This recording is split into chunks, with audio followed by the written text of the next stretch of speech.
شروع اللہ کا نام لے کر جو بڑا مہربان نہایت رحم والا ہے۔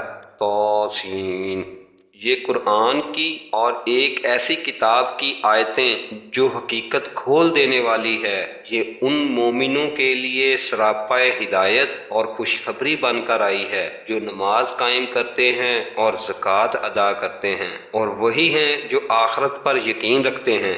حقیقت یہ ہے کہ جو لوگ آخرت پر ایمان نہیں رکھتے، ہم نے ان کے اعمال کو ان کی نظروں میں خوشنما بنا دیا ہے، اس لیے وہ بھٹکتے پھر رہے ہیں۔ یہی وہ لوگ ہیں جن کے لیے برا عذاب ہے، اور وہی ہیں جو آخرت میں سب سے زیادہ نقصان اٹھانے والے ہیں۔ اور اے پیغمبر، بلا شبہ تمہیں یہ قرآن اس اللہ کی طرف سے عطا کیا جا رہا ہے جو حکمت کا بھی مالک ہے، علم کا بھی مالک۔ اس وقت کو یاد کرو جب موسیٰ نے اپنے گھر والوں سے کہا تھا کہ مجھے ایک آگ نظر آئی ہے، میں ابھی تمہارے پاس وہاں سے کوئی خبر لے کر آتا ہوں، یا پھر تمہارے پاس آگ کا کوئی شعلہ اٹھا کر لے آؤں گا تاکہ تم آگ سے گرمی حاصل کر سکو۔ چنانچہ جب وہ اس آگ کے پاس پہنچے تو انہیں آواز دی گئی کہ برکت ہو ان پر جو اس آگ کے اندر ہیں، اور اس پر بھی جو اس کے آس پاس ہیں، اور پاک ہے اللہ جو سارے جہانوں کا مالک ہے۔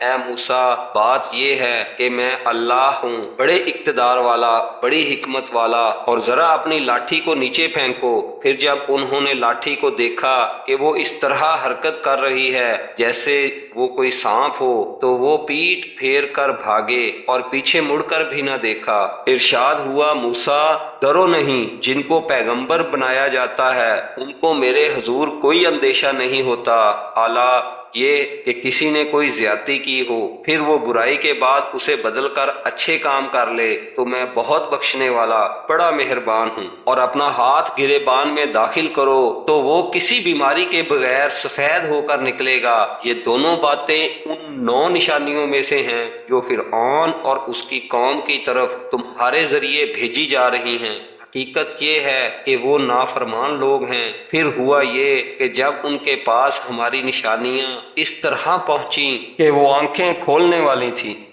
تو انہوں نے کہا کہ یہ تو کھلا ہوا جادو ہے، اور اگرچہ ان کے دلوں کو اس کی سچائی کا یقین ہو چکا تھا، مگر انہوں نے ظلم اور تکبر کی وجہ سے ان کا انکار کیا۔ اب دیکھ لو ان فساد مچانے والوں کا انجام کیسا ہوا۔ اور ہم نے داؤد اور سلیمان کو علم عطا کیا، اور انہوں نے کہا تمام تعریفیں اللہ کی ہیں جس نے ہمیں اپنے بہت سے مومن بندوں پر فضیلت عطا فرمائی ہے۔ اور سلیمان کو داؤد کی وراثت ملی، اور انہوں نے کہا اے لوگو، ہمیں پرندوں کی بولی سکھائی گئی ہے اور ہمیں ہر ضرورت کی چیز عطا کی گئی ہے۔ یقیناً یہ اللہ تعالیٰ کا کھلا ہوا فضل ہے۔ اور سلیمان کے لیے ان کے سارے لشکر جمع کر دیے گئے تھے جو جنات، انسانوں اور پرندوں پر مشتمل تھے، چنانچہ انہیں قابو میں رکھا جاتا تھا، یہاں تک کہ ایک دن جب یہ سب چیونٹیوں کی وادی میں پہنچے تو ایک چیونٹی نے کہا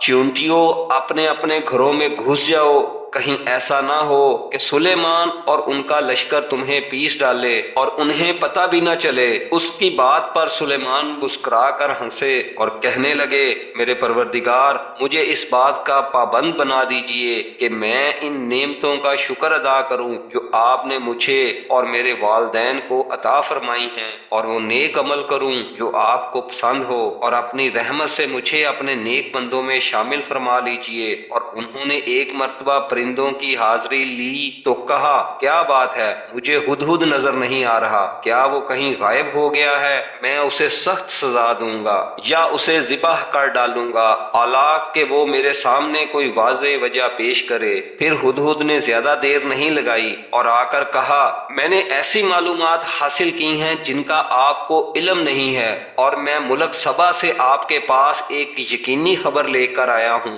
میں نے وہاں ایک عورت کو پایا جو ان لوگوں پر بادشاہت کر رہی ہے اور اس کو ہر طرح کا ساز و سامان دیا گیا ہے اور اس کا ایک شاندار تخت بھی ہے۔ میں نے اس عورت اور اس کی قوم کو پایا ہے کہ وہ اللہ کو چھوڑ کر سورج کے آگے سجدے کرتے ہیں، اور شیطان نے ان کو یہ سمجھا دیا ہے کہ ان کے اعمال بہت اچھے ہیں، چنانچہ اس نے انہیں سیدھے راستے سے روک رکھا ہے، اور اس طرح وہ ہدایت سے اتنے دور ہیں کہ اللہ کو سجدہ نہیں کرتے جو آسمانوں اور زمین کی چھپی ہوئی چیزوں کو باہر نکال لاتا ہے، اور تم جو کچھ چھپاؤ اور جو کچھ ظاہر کرو سب کو جانتا ہے۔ اللہ تو وہ ہے جس کے سوا کوئی عبادت کے لائق نہیں اور جو عرش عظیم کا مالک ہے۔ سلیمان نے کہا، ہم ابھی دیکھ لیتے ہیں کہ تم نے سچ کہا ہے یا جھوٹ بولنے والوں میں تم بھی شامل ہو گئے ہو۔ میرا یہ خط لے کر جاؤ اور ان کے پاس ڈال دینا، پھر الگ ہٹ جانا اور دیکھنا کہ وہ جواب میں کیا کرتے ہیں۔ چنانچہ ہدہد نے ایسا ہی کیا، اور ملکہ نے اپنے درباریوں سے کہا، قوم کے سرداروں، میرے سامنے ایک باوقار خط ڈالا گیا ہے، وہ سلیمان کی طرف سے آیا ہے اور وہ اللہ کے نام سے شروع کیا گیا ہے جو رحمان و رحیم ہے۔ اس میں لکھا ہے کہ میرے مقابلے میں سرکشی نہ کرو اور میرے پاس تابع دار بن کر چلے آؤ۔ ملکہ نے کہا، قوم کے سرداروں، جو مسئلہ میرے سامنے آیا ہے اس میں مجھے فیصلہ کن مشورہ دو۔ میں کسی مسئلے کا حتمی فیصلہ اس وقت تک نہیں کرتی جب تک تم میرے پاس موجود نہ ہو۔ انہوں نے کہا، ہم طاقتور اور ڈٹ کر لڑنے والے لوگ ہیں، آگے معاملہ آپ کے سپرد ہے، اب آپ دیکھ لیں کہ کیا حکم دیتی ہیں۔ ملکہ بولی، حقیقت یہ ہے کہ بادشاہ لوگ جب کسی بستی میں گھس آتے ہیں تو اسے خراب کر ڈالتے ہیں اور اس کے باعزت باشندوں کو ذلیل کر کے چھوڑتے ہیں، اور یہی کچھ یہ لوگ بھی کریں گے، اور میں ان کے پاس ایک تحفہ بھیجتی ہوں، پھر دیکھوں گی کہ ایلچی کیا جواب لے کر واپس آتے ہیں۔ چنانچہ جب ایلچی سلیمان کے پاس پہنچا تو انہوں نے کہا، کیا تم مال سے میری امداد کرنا چاہتے ہو؟ اس کا جواب یہ ہے کہ اللہ نے جو کچھ مجھے دیا ہے وہ اس سے کہیں بہتر ہے جو تمہیں دیا ہے، البتہ تم ہی لوگ اپنے تحفے پر خوش ہوتے ہو، ان کے پاس واپس جاؤ، کیونکہ اب ہم ان کے پاس ایسے لشکر لے کر پہنچیں گے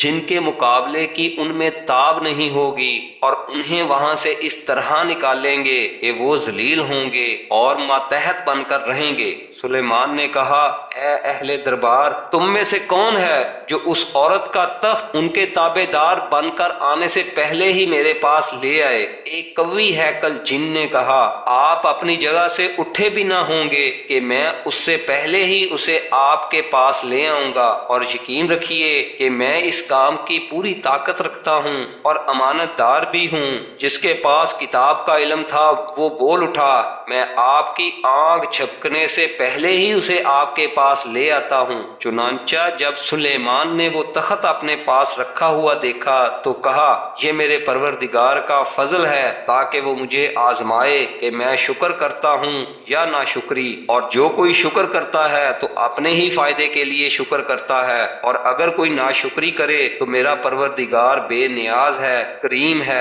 سلیمان نے اپنے خدام سے کہا کہ اس ملکہ کے تخت کو اس کے لیے اجنبی بنا دو، دیکھیں وہ اسے پہچانتی ہے یا وہ ان لوگوں میں سے ہے جو حقیقت تک نہیں پہنچتے۔ غرض جب وہ آئی تو اس سے پوچھا گیا، کیا تمہارا تخت ایسا ہی ہے؟ کہنے لگی، ایسا لگتا ہے کہ یہ تو بالکل وہی ہے، ہمیں تو اس سے پہلے ہی آپ کی سچائی کا علم عطا ہو گیا تھا اور ہم سر جھکا چکے تھے، اور اب تک اس کو ایمان لانے سے اس بات نے روک رکھا تھا کہ وہ اللہ کے بجائے دوسروں کی عبادت کرتی تھی اور ایک کافر قوم سے تعلق رکھتی تھی۔ اس سے کہا گیا، اس محل میں داخل ہو جاؤ۔ اس نے جو دیکھا تو یہ سمجھی کہ یہ پانی ہے، اس لیے اس نے پائنچے چڑھا کر اپنی پنڈلیاں کھول دی۔ سلیمان نے کہا کہ یہ تو محل ہے جو شیشوں کی وجہ سے شفاف نظر آ رہا ہے۔ ملکہ بول اٹھی، میرے پروردگار، حقیقت یہ ہے کہ میں نے اب تک اپنی جان پر ظلم کیا ہے، اور اب میں نے سلیمان کے ساتھ رب العالمین کی فرما برداری قبول کر لی ہے۔ اور ہم نے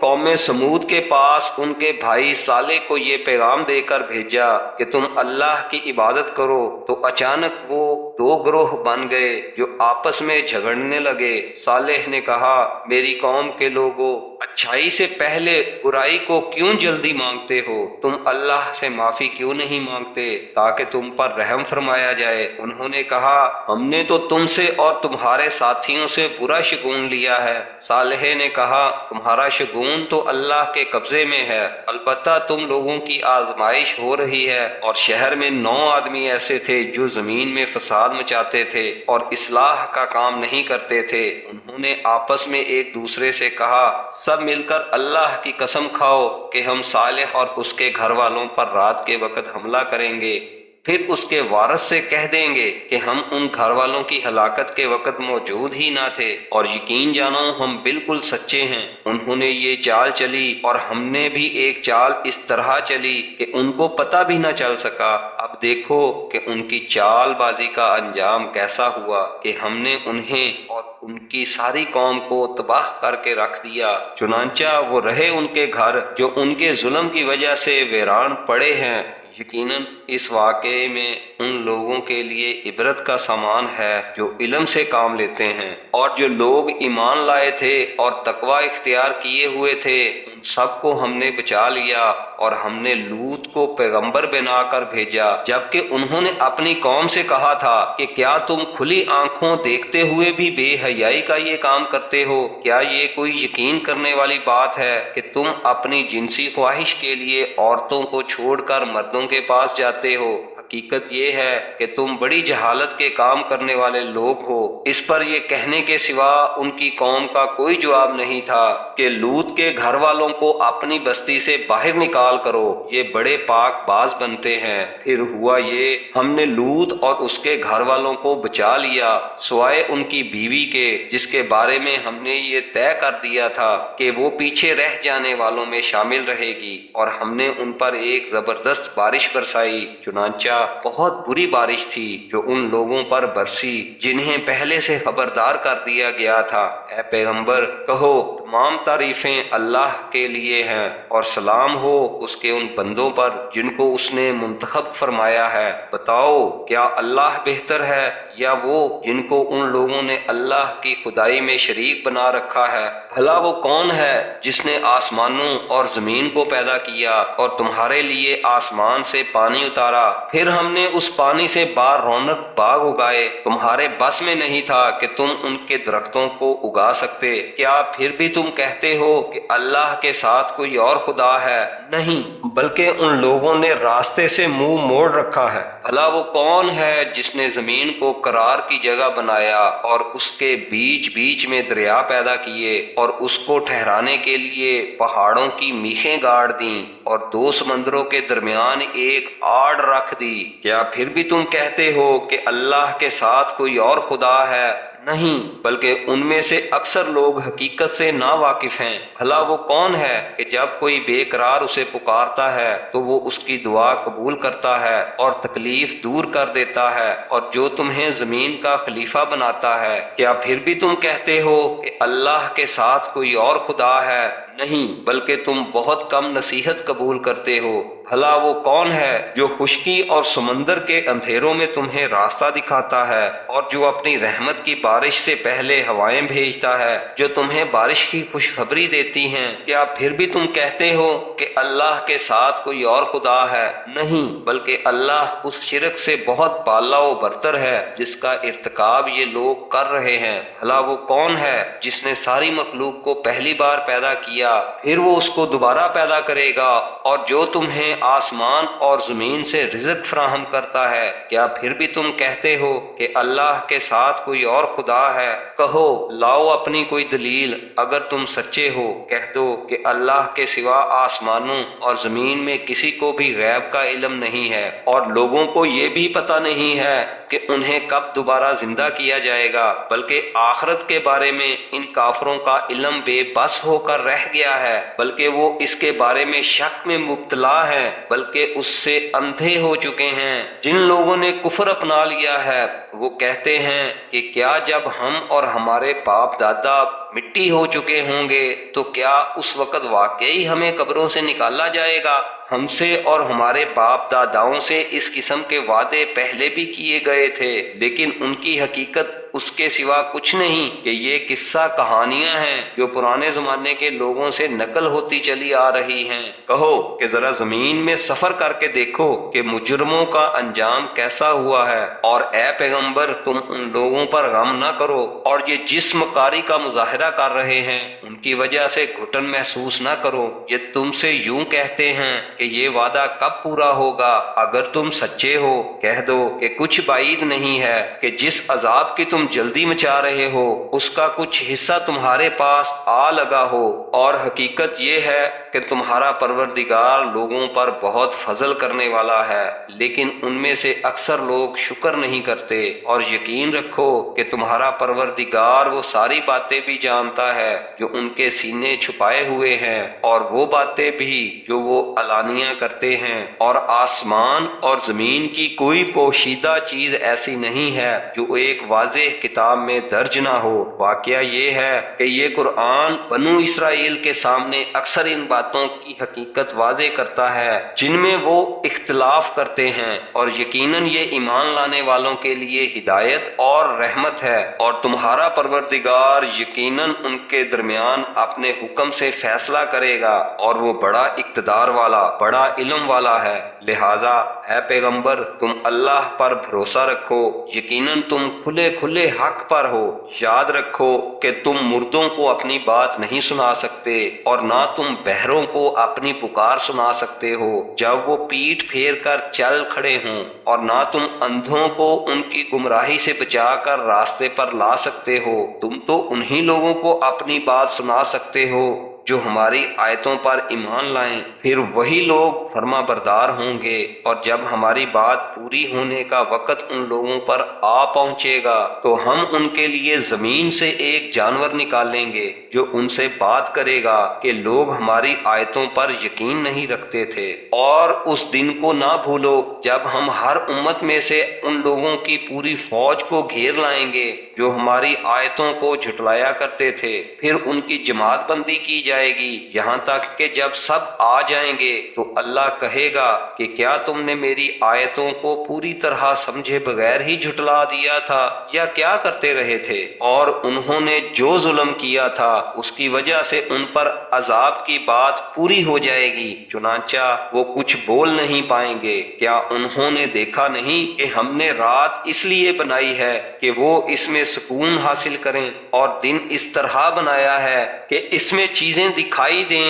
یقیناً اس میں ان لوگوں کے لیے بڑی نشانیاں ہیں جو ایمان لاتے ہیں۔ اور جس دن سور پھونکا جائے گا تو آسمانوں اور زمین کے سب رہنے والے گھبرا اٹھیں گے سوائے ان کے جنہیں اللہ چاہے، اور سب اس کے پاس جھکے ہوئے حاضر ہوں گے۔ تم آج پہاڑوں کو دیکھتے ہو تو سمجھتے ہو کہ یہ اپنی جگہ پر جمے ہوئے ہیں، حالانکہ اس وقت وہ اس طرح پھر رہے ہوں گے جیسے بادل پھرتے ہیں۔ یہ سب اللہ کی کاریگری ہے جس نے ہر چیز کو مستحکم طریقے سے بنایا ہے۔ یقیناً اسے پوری خبر ہے کہ تم کیا کام کرتے ہو۔ جو کوئی نیکی لے کر آئے گا اسے اس سے بہتر بدلہ ملے گا، اور ایسے لوگ اس دن ہر قسم کی گھبراہٹ سے محفوظ ہوں گے۔ اور جو کوئی برائی لے کر آئے گا تو ایسے لوگوں کو منہ کے بل آگ میں ڈال دیا جائے گا۔ تمہیں کسی اور بات کی نہیں، انہی اعمال کی سزا دی جائے گی جو تم کیا کرتے تھے۔ اے پیغمبر ان سے کہہ دو